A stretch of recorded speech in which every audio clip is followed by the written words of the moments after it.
14 reglas para discípulos e iniciados. Regla 11. A esta altura, en nuestra discusión de las 14 reglas para iniciados, quisiera referirme al tema de la iniciación grupal. Los grupos que están buscando, al unísono, una expansión grupal de conciencia, deben aprender a conformarse a estas reglas. Es por esta razón que hasta ahora he omitido entrar en detalle al relacionarlas con los 7 centros o, específicamente, con las 7 grandes iniciaciones solares. De estas 7 iniciaciones, solo 5 conciernen a la humanidad término medio. Las 2 iniciaciones restantes conciernen solo a quienes están dispuestos a cumplir ciertos requisitos inusuales y a producir ese esfuerzo especial que los hace merecedores del apelativo, vencedores a través de la voluntad pura y clara.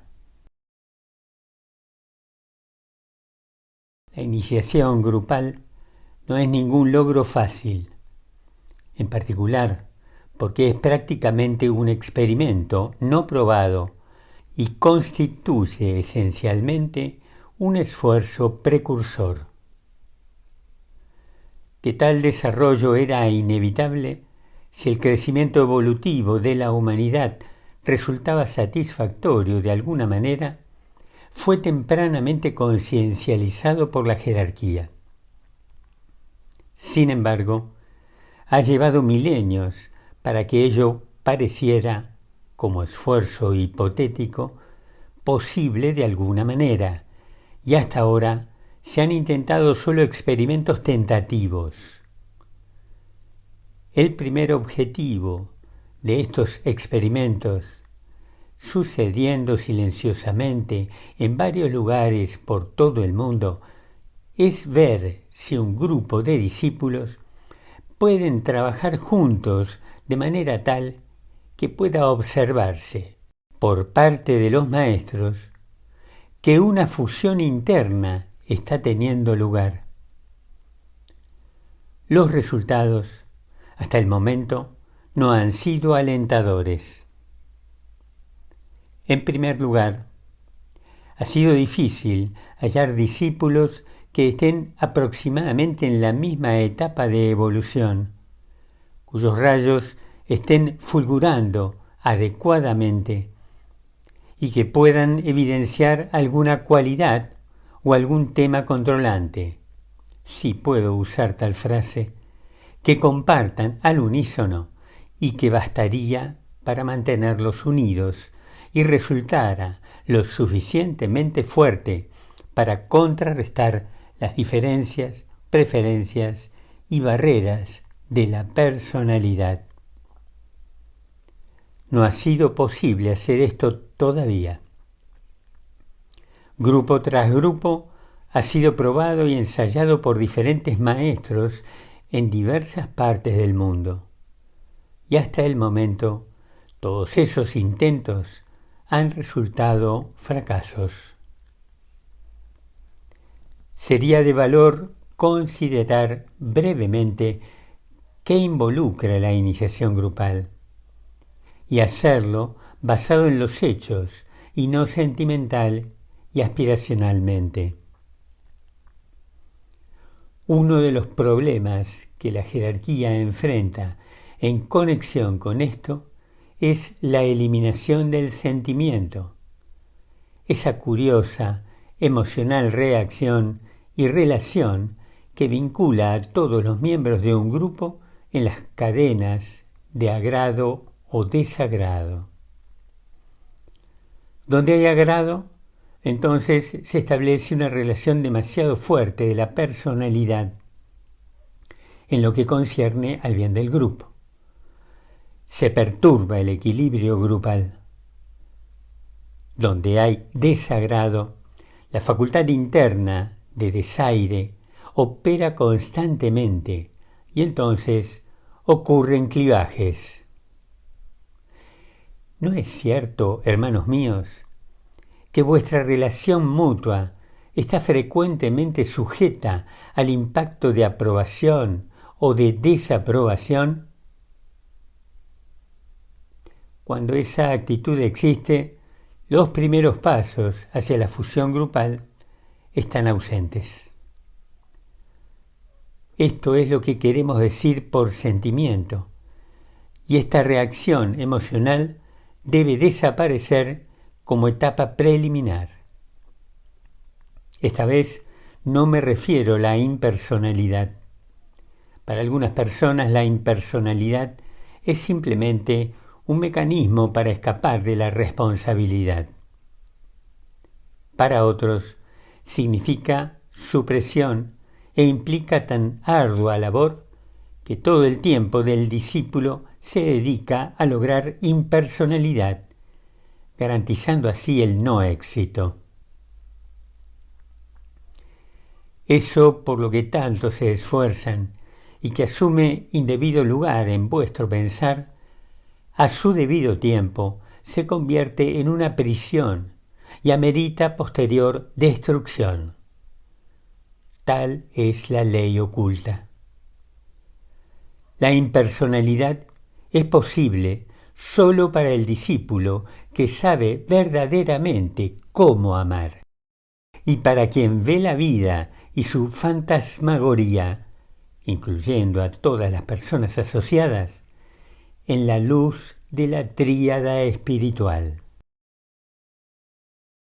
Es a esto a lo que se refiere principalmente la regla 11.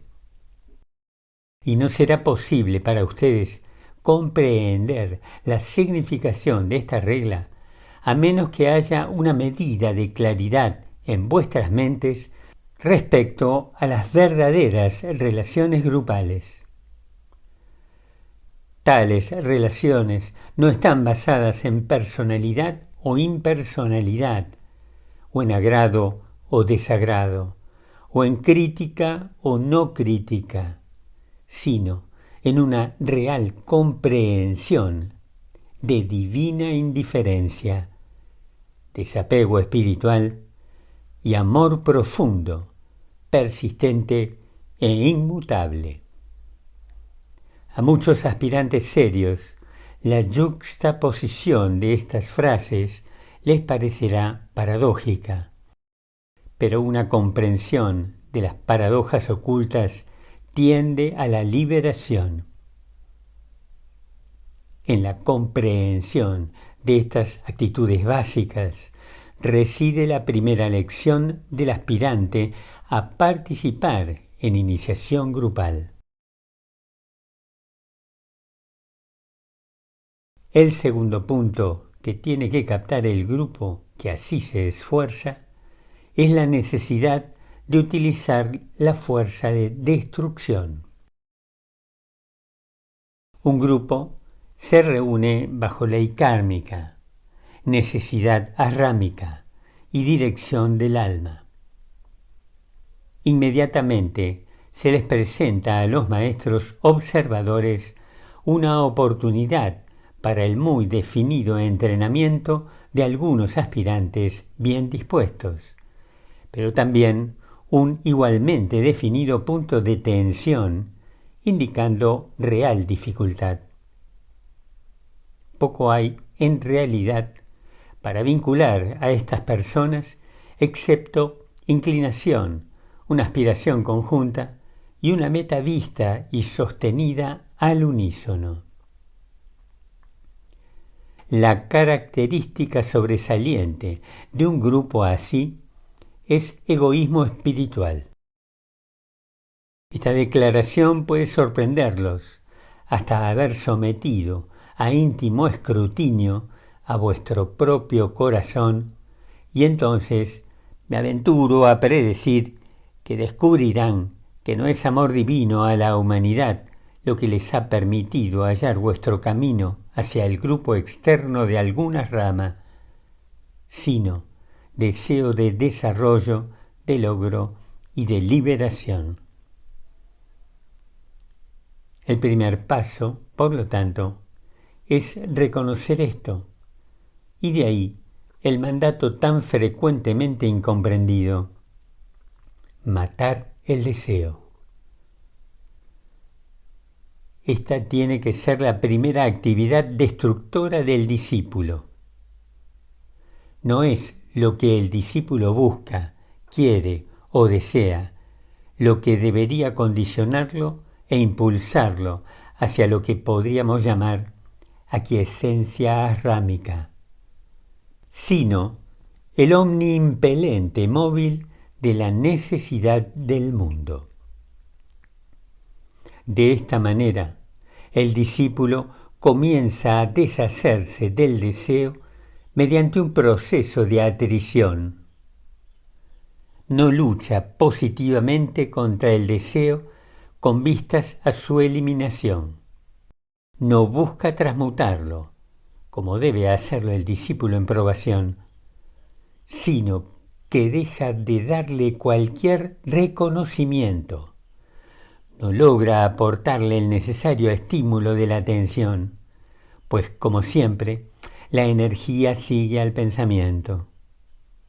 Le preocupa la necesidad del mundo y el servicio que puede prestar, y, casi inadvertidamente, por así decirlo, el deseo muere por atrición.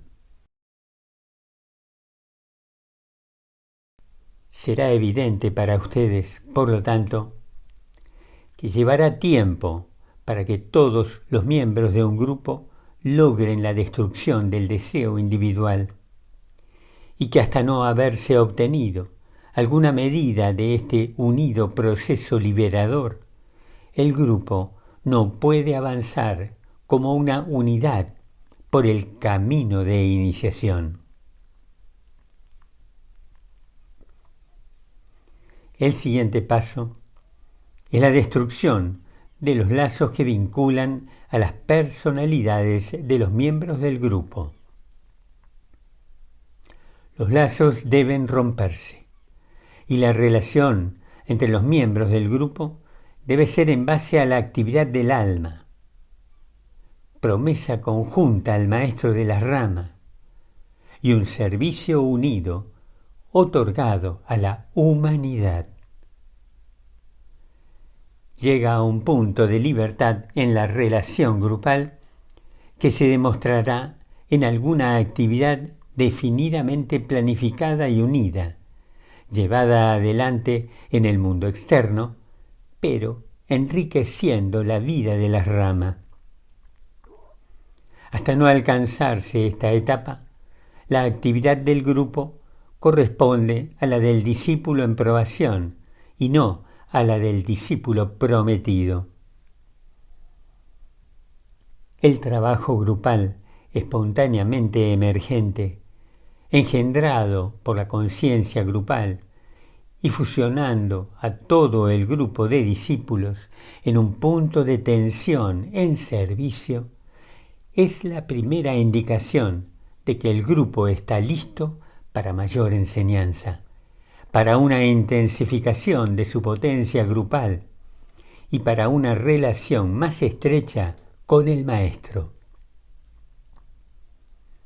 Esto ha sido todo ocasionado por el grupo mismo, independientemente de cualquier mandato del maestro, y como resultado de la unida vida del alma del grupo efectivamente haciendo sentir su presencia. Estos dos procesos espiritualmente destructores, la destrucción del deseo y el rompimiento de todos los lazos de la personalidad, son los dos primeros y esenciales resultados del verdadero trabajo grupal. La tercera cualidad, que debe ser totalmente desarraigada y destruida, es la de toda reacción hacia el reconocimiento, sea ese reconocimiento acordado por el mundo de los hombres, por otros discípulos o por el maestro.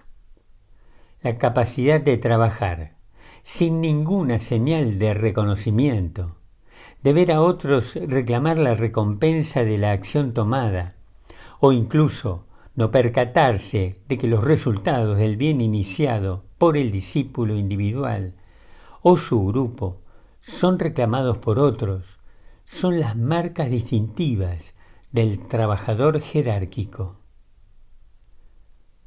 Los maestros no obtienen reconocimiento alguno por el trabajo realizado por sus discípulos, aunque ellos iniciaron el impulso original y han dado guía y dirección.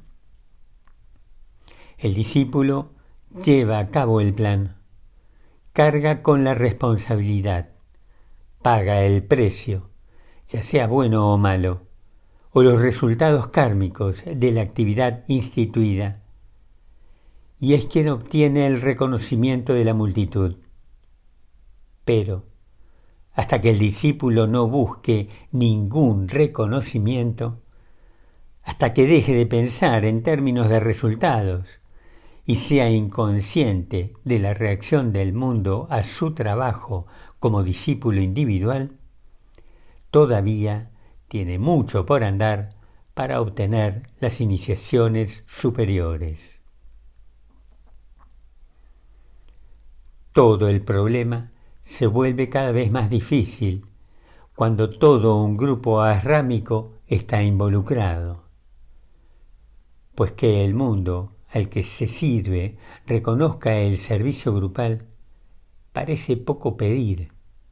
No obstante, tal demanda y tal expectativa demoran la completa absorción del grupo en el asrama interno.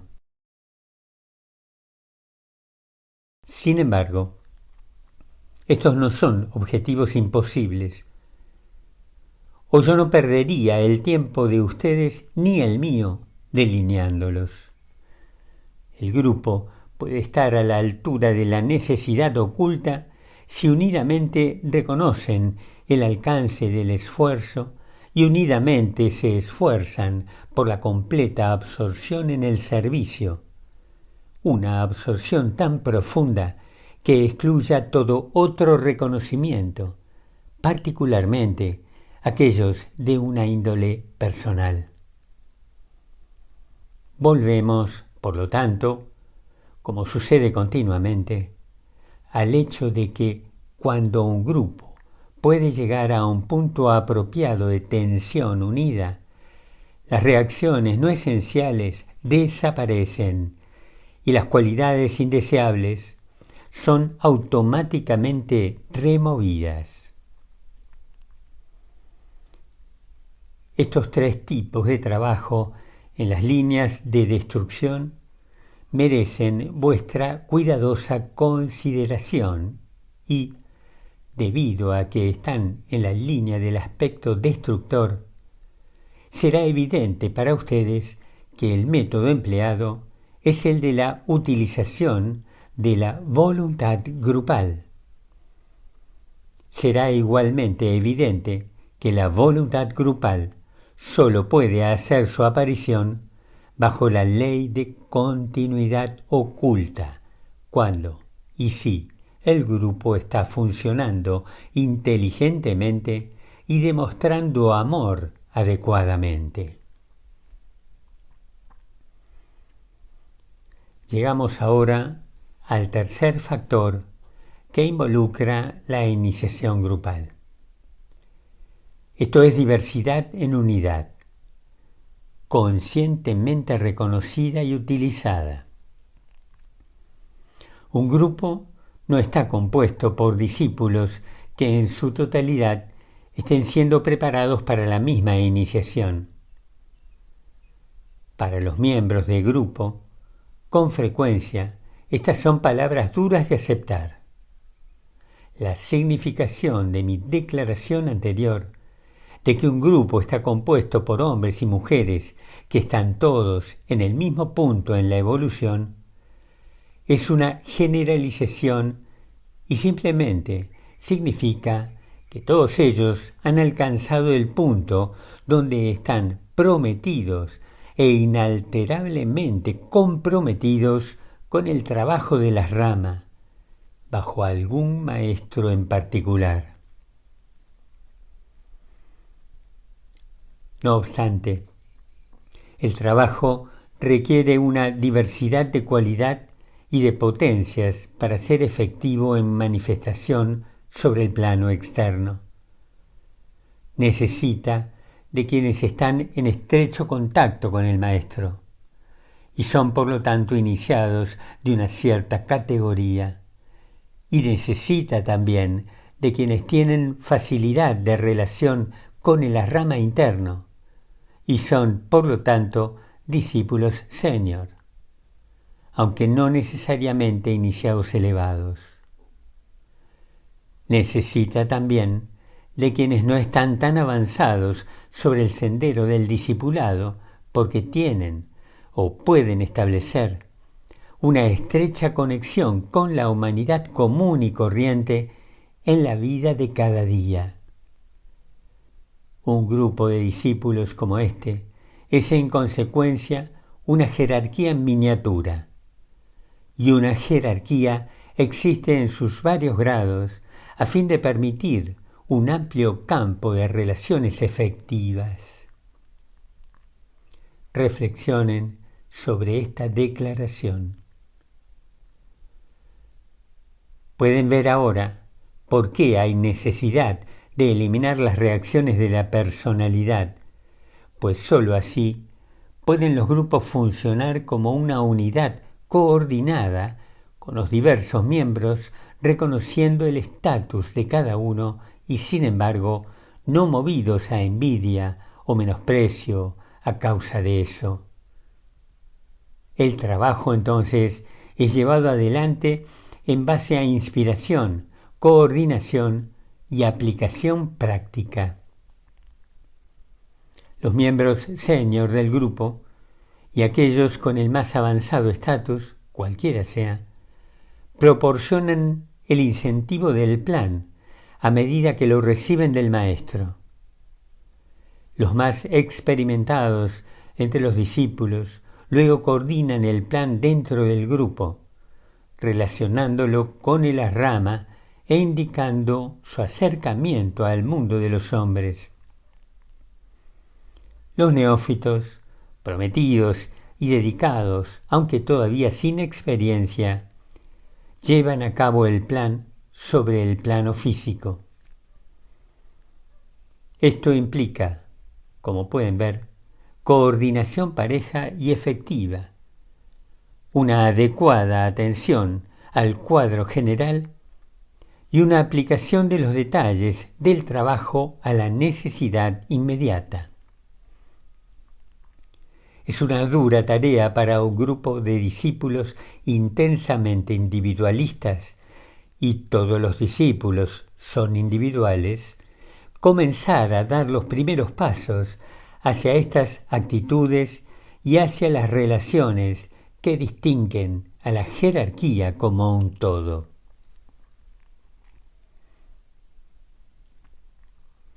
Aún otro factor importante en la preparación grupal para la iniciación es el cultivo del silencio. ¿Cómo? Nos preguntamos a veces cuando se está discutiendo el funcionamiento de la rama. Podemos entrenar a nuestros discípulos para que se den cuenta de que esencialmente el silencio no es abstenerse del habla. Tantos discípulos parecen pensar que lo es y que tienen que aprender a no hablar si esperan tomar iniciación. Algunos harían muchísimo mejor si hablaran, más de lo que lo hacen, sobre líneas correctas. El silencio impuesto en una rama es abstenerse de ciertas líneas de pensamiento, eliminar el ensueño y el uso malsano de la imaginación creativa.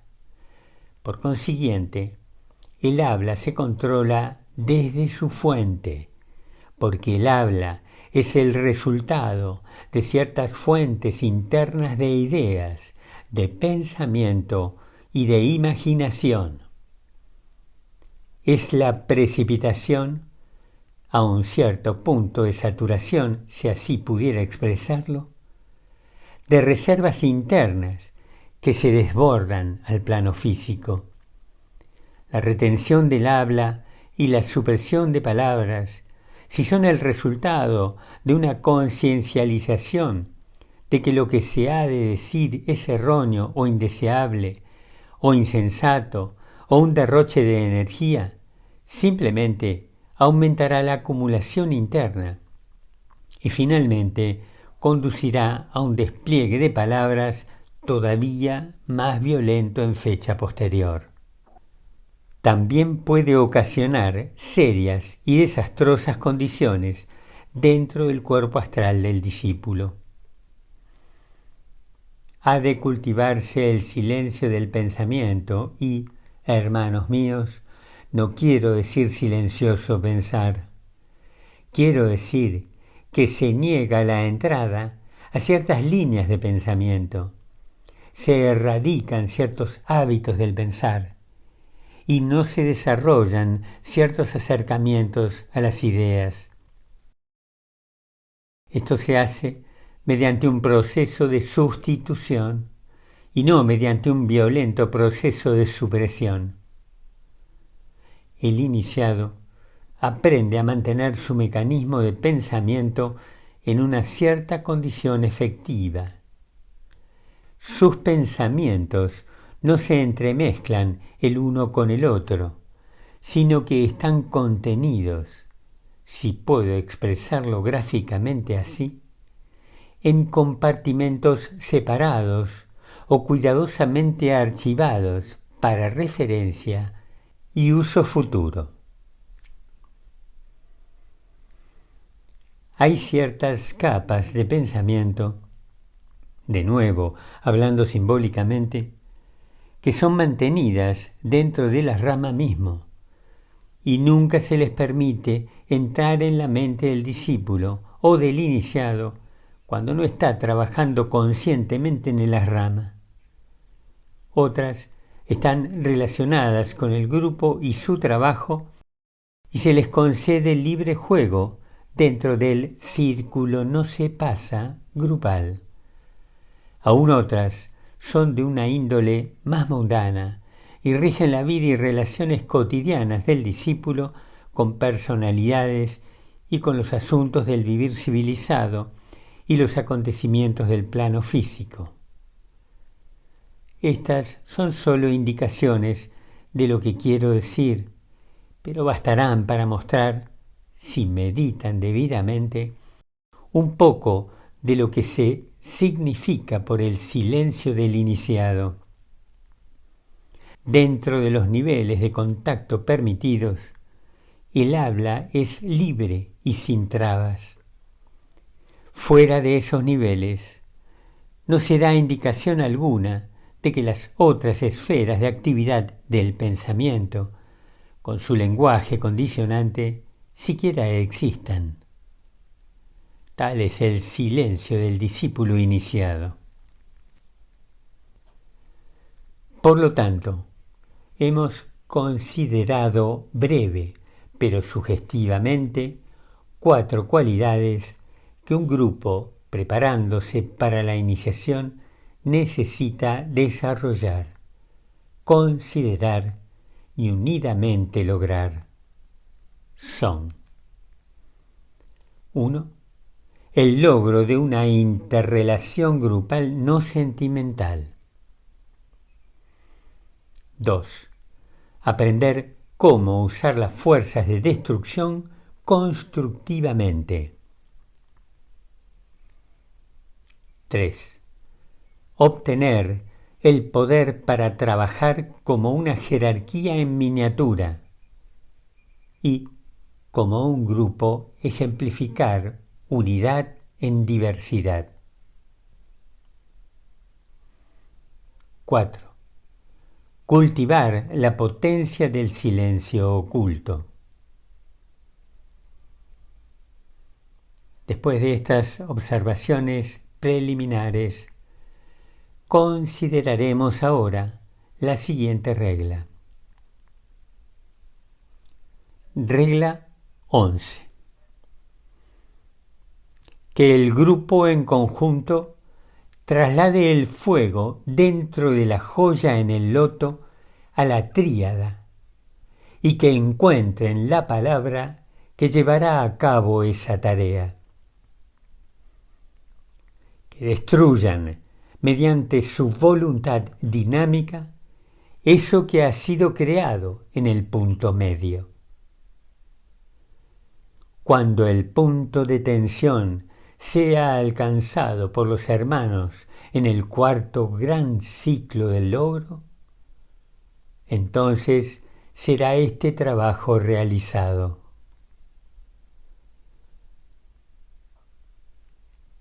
En una primera lectura, es obvio que esta regla concierne a la cuarta iniciación y la consiguiente destrucción del cuerpo causal, el vehículo por cuyo intermedio la mónada ha creado ante todo la personalidad y luego un instrumento para la expresión del segundo aspecto divino.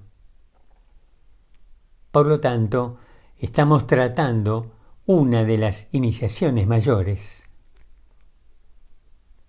Quisiera recordarles aquí el hecho de que, desde el ángulo de la jerarquía, esta iniciación es la segunda iniciación mayor y no la cuarta, como se la considera desde el ángulo humano. A la tercera iniciación se la considera técnicamente como la primera iniciación mayor. Las iniciaciones mayores son realmente posibles solo después de la transfiguración de la personalidad. Por lo tanto, ¿qué es lo que produce la destrucción del cuerpo del alma? El agente destructor es el segundo aspecto de la voluntad. El tercero, o el aspecto más inferior de la voluntad, obrando por medio de la mente o el principio manásico, fue el factor sustentador en el largo ciclo de desarrollo de la personalidad. Fue el principio de síntesis inteligente, manteniendo el principio vida intacto e individualizado a través de la larga serie de sucesivas encarnaciones. Durante ese ciclo, la voluntad se demostró primero como el hombre inferior. Luego se enfocó en el hijo de la mente, el divino Agnisvata, el alma, y devino cada vez más un factor de potencia. Más tarde, a medida que el discípulo construye la Antakarana y de este modo establece un canal de comunicación directo entre la mónada y la personalidad, la mente inferior deviene fusionada con la mente abstracta o mente superior, el principio manásico, sublimado y purificado, y gradualmente el alma, para usar una palabra peculiar pero sensitivamente expresiva, es bypassed. A esta altura, ha servido a su propósito. Amor y luz están en expresión en la vida del plano físico. No se requiere ni el vehículo de la personalidad ni el cuerpo del alma, como bajo las viejas condiciones. Ahora pueden ser reemplazados por la tríada espiritual y la mónada. La vida esencial de ambos aspectos inferiores, de naturaleza creativa y expresivos de amorosa intención en cuanto a propósito, ahora puede ser retirada. La triplicidad, desde el ángulo de los tres vehículos periódicos, mónada, alma y personalidad, está resuelta en dualidad, y la mónada, reflejada en la tríada, ahora puede obrar sobre los planos inferiores por intermedio de una personalidad definitivamente creada o punto de tensión en los tres mundos. La regla se refiere a esto cuando se la estudia en términos del iniciado individual, mientras que la vida en la cual el alma es bypassed y su círculo no se pasa, es destruido, es de tan profunda dificultad que a veces es denominada la vida de crucifixión o de renunciación. Sin embargo, nos concierne la interpretación de la regla cuando afecta a un grupo que se está preparando para la iniciación conjunta de sus miembros, adhiriendo al antiguo dictum de que, como es con el macrocosmos, así será con el microcosmos, y por la aplicación, por lo tanto, de la ley de analogía, finalmente llegaremos a la comprensión. No puedo esperar a hacer más que indicar significaciones, pero ahora les resultará claro por qué me he ocupado de las 4 cualidades que un grupo debe desarrollar al unísono antes de la iniciación. Encontraremos útil relacionar estas cualidades con las distintas frases o mandatos en esta regla 11. Debemos considerar cada una de ellas por separado. Veamos la primera sentencia.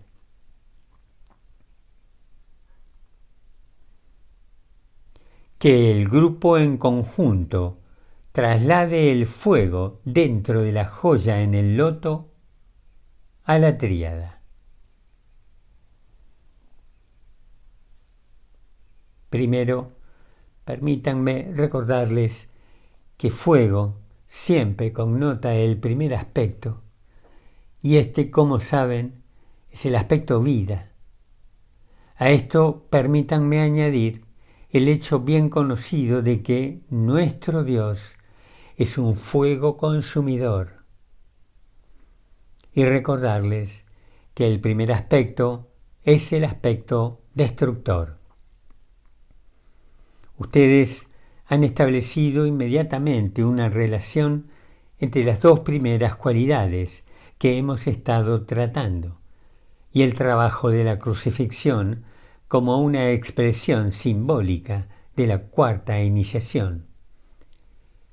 Lograr una interrelación grupal altruista e impersonal fue el primer prerequisito, y las palabras en conjunto en esta regla tratan del trabajo del grupo cuando, como una unidad estrechamente unida, puede ir adelante.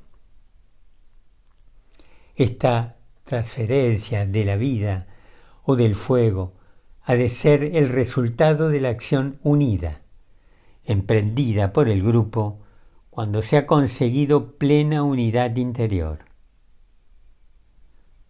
No puede tener lugar previo a esto no más de lo que un iniciado individual puede tomar esta particular iniciación hasta el momento en que la completa fusión de los 3 cuerpos y el alma ha sido producida con eficacia y se ha logrado divina indiferencia hacia todas las reacciones inferiores de las partes componentes del instrumento fusionado e interrelacionado. Lo mismo debe suceder con el grupo.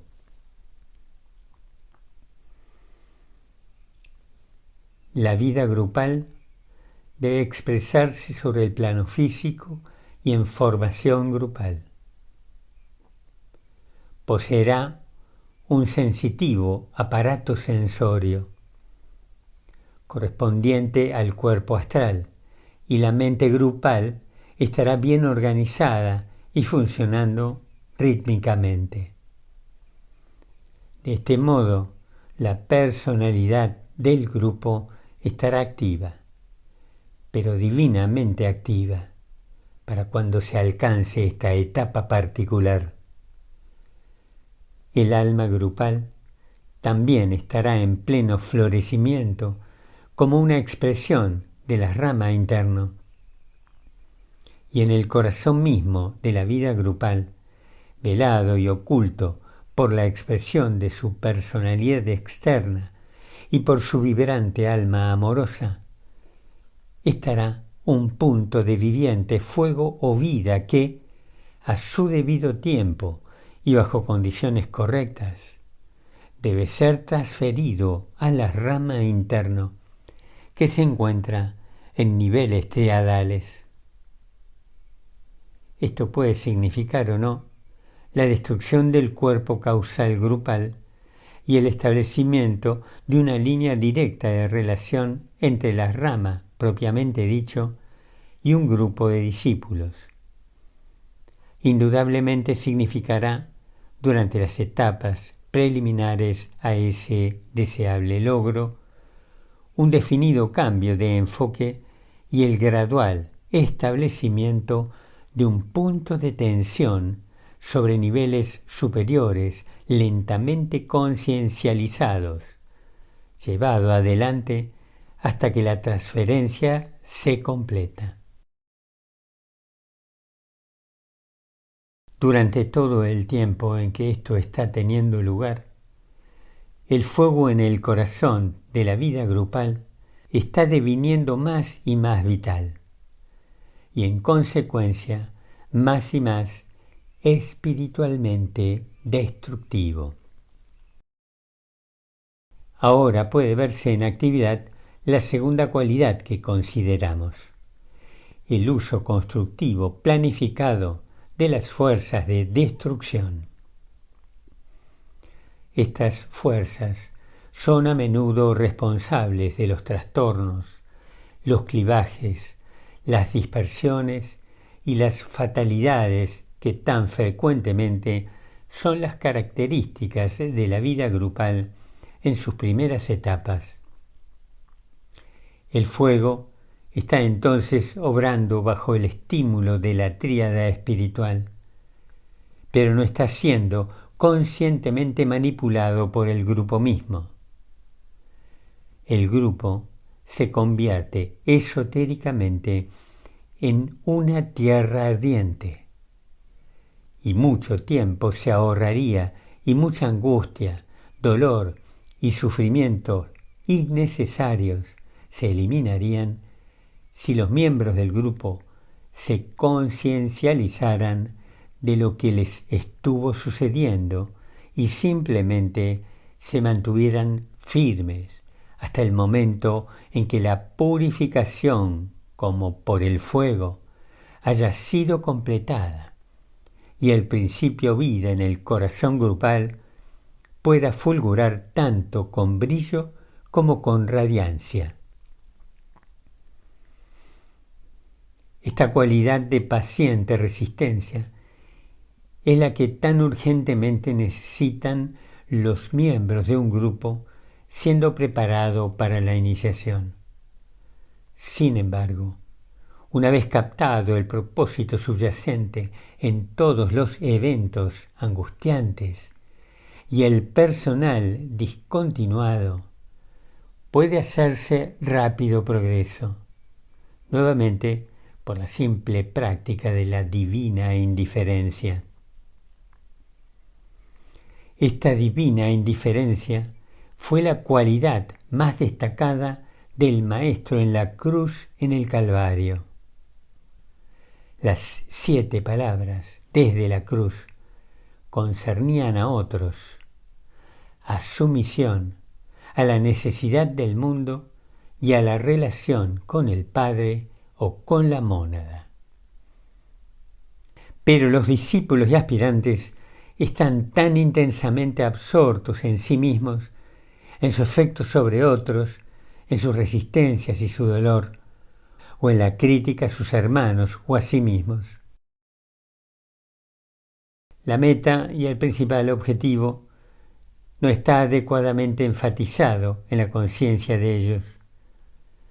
La personalidad grupal a menudo está funcionando con potencia, pero el fusionador amor del alma está ausente y no se permite pleno dominio a la afluencia desintegradora de la vida en el corazón de la joya. Las condiciones grupales la bloquean e interceptan. Y hasta que no haya, por lo menos, alguna voluntad unida de tomar en conjunto lo necesario para trasladar la vida del grupo a niveles superiores de concienciación y a las ramas en niveles búdicos, la técnica de transferencia no será confiada al grupo por el maestro. Eso es lo que quiere decir la siguiente frase en la regla. Que encuentren la palabra que llevará a cabo esa tarea. ¿Qué es esta técnica de transferencia? Se divide en 3 etapas, a cada una de las cuales el grupo debe arribar al unísono. La primera es la etapa de tensión unida o lograr tal punto focal de intención planeada y enfocada que el grupo sea indesviablemente orientado hacia la tarea inmediata a realizarse y esté funcionando desde el ángulo del propósito como un solo individuo. Quizás esta sea la etapa más difícil, pero tiene que ser dominada antes de la asistencia del maestro en el asrama interno. Él es para el grupo lo que la mónada es para el discípulo, siempre tratando de ocasionar la renuncia esotérica al vehículo causal. Este punto de tensión tiene que ser mantenido en elevada actividad vibratoria durante todo el proceso de transferencia.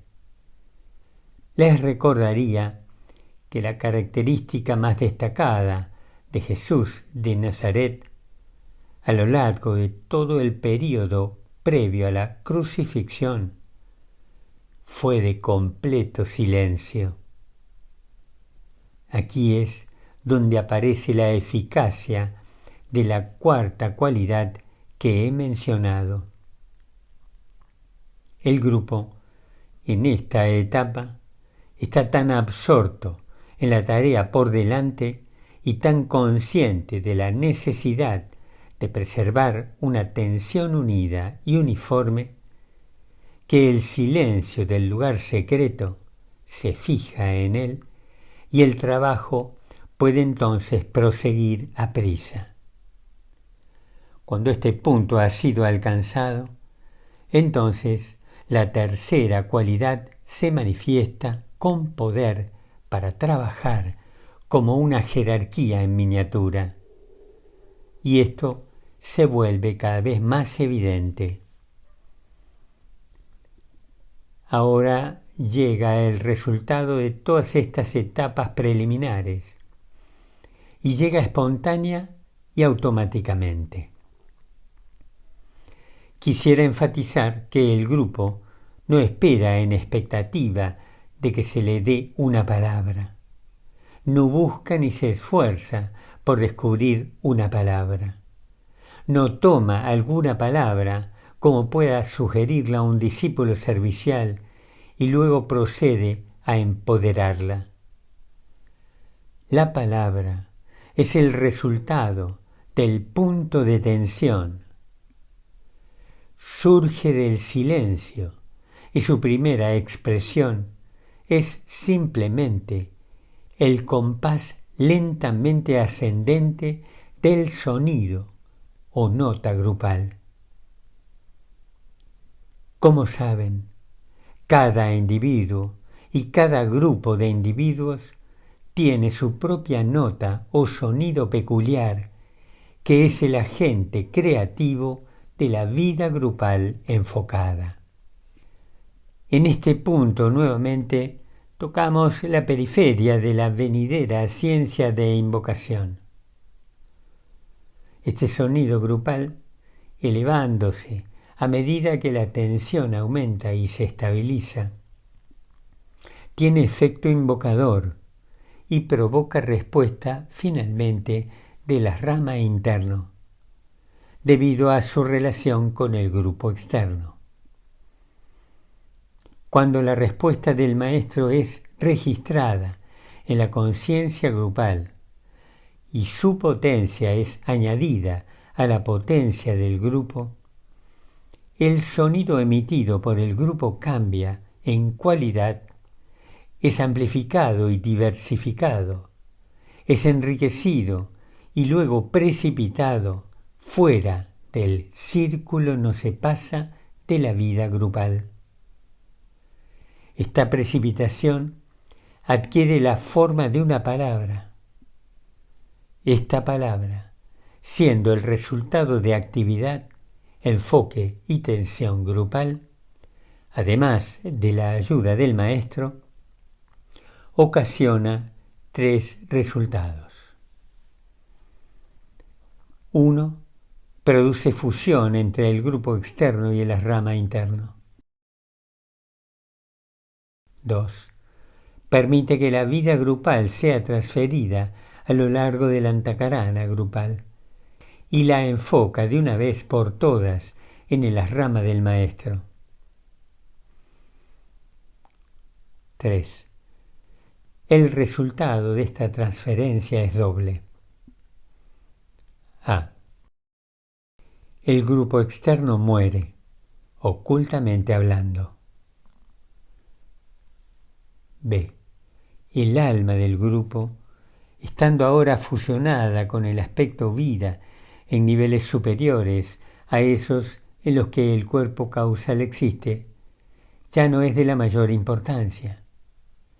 Tiene lugar la gran renunciación y el cuerpo causal, habiendo servido a su propósito, muere y es destruido. Así murió, de acuerdo al mandato teológico, el Cristo sobre la cruz. Sin embargo, Él no murió y aún vive, y por su vida son salvadas todas las almas. Los estudiantes esotéricos encuentran difícil conciencializar que el énfasis de las venideras escuelas de esclarecimiento estará sobre el aspecto vida y no sobre el contacto con el alma. La meta será transferencia y no unión.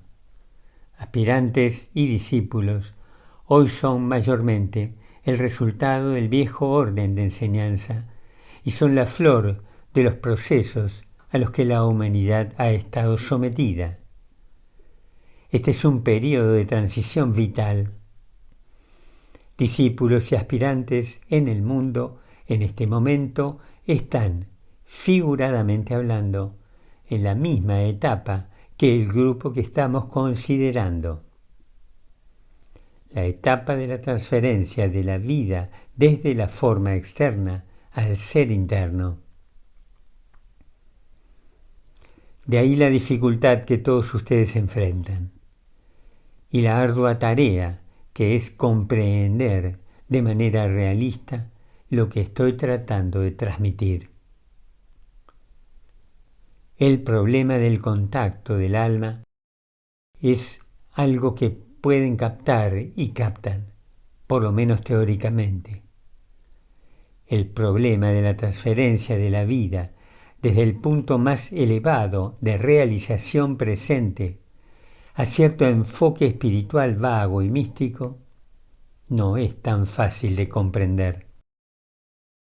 No olviden, no estoy buscando comprensión, pues escribo para los que vendrán después de ustedes y para quienes serán los aspectos reencarnados de vuestros yoes presentes. Observarán, por lo tanto, cómo las 4 cualidades tratadas han permitido al grupo lograr la emisión de la palabra. Esa palabra, ahora emitida por ellos como un grupo bajo la inspiración del Maestro, y uso la palabra inspiración deliberadamente, ha surgido, ha sobrepasado la esfera de la inmediata influencia grupal, ha hecho su impacto inicial sobre el alma del grupo y ha vitalizado hasta una nueva potencia al aspecto vida, la joya en el loto del alma. Llega ahora la posibilidad de cumplir el tercer gran mandato contenido en esta regla. Que destruyan, mediante su voluntad dinámica, eso que ha sido creado en el punto medio. En el cumplimiento del requisito aquí exigido, el grupo emprende su prueba principal en este trabajo de transferencia. Los miembros del grupo, unidamente, han preservado el punto de tensión. Unidamente han creado el antakarana. Unidamente han invocado, por el sonido grupal, la atención del maestro y de la rama del maestro. Unidamente, ese sonido ha tomado la forma de una palabra, y esa palabra ha hecho un impacto sobre el aspecto vida del grupo dentro de la forma del alma grupal. La energizó de manera que la destrucción del cuerpo causal ahora está en orden. La tendencia del grupo sería entonces al relax, y esto con toda normalidad. La palabra irrecuperable se ha puesto en marcha y todo está bien y cumplido sin peligro. Pero en verdad no es así. Por el poder de su amor unido, el grupo ha dominado dificultades del personal y ha desarrollado en conjunto las 4 cualidades. También ha encontrado la palabra que puede afectar al alma, pues la palabra está siempre relacionada con el segundo aspecto, y debido a eso puede llegar y energizar al alma, el segundo aspecto per se. Pero ahora, en las etapas finales del gran trabajo de transferencia, el grupo tiene que arribar a un nuevo punto de tensión y de logro unido. Tiene que usar la voluntad dinámica, la energía del primer aspecto, y así provocar la destrucción final del cuerpo causal. La vida dentro del cuerpo causal ha sido estimulada y vitalizada, y ahora está tratando de escapar de su forma confinadora.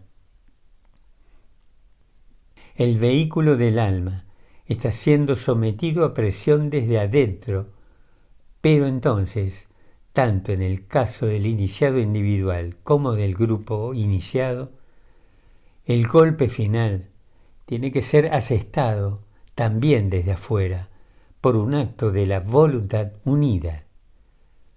Esto corresponde al gran grito del Cristo sobre la cruz cuando exclamó: «Consumado es». Con estas palabras se nos dice, el velo del templo fue rasgado de arriba a abajo y la vida del Cristo ascendió al Padre. Reflexionen sobre las significaciones de estas frases. Eso que ha sido creado en el punto medio ya no es necesario. Ya no se requiere ningún principio mediador o intermediario entre el hombre y el Padre. La mónada y la personalidad están en completo aunamiento y han logrado relación perfeccionada. Triplicidad ha sido reemplazada por dualidad y el camino de la evolución superior está abierto ante el iniciado. Será evidente que esta fase de logro grupal por ahora puede ser solo una esperanza. Está muy por delante de los grupos actuales, así como la cuarta iniciación está muy por delante del aspirante o discípulo término medio. Pero los grupos deben tener sus metas y deben esforzarse hacia la visión, así como debe el individuo.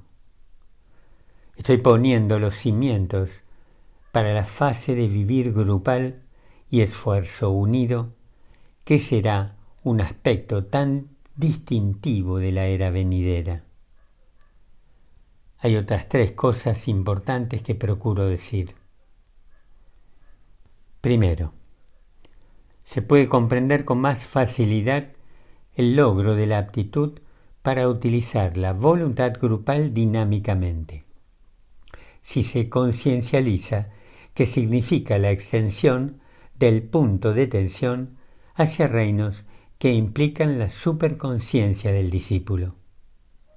También que la liberación del aspecto vida de los confines del cuerpo causal produce un nuevo ciclo de invocación y actividad invocadora.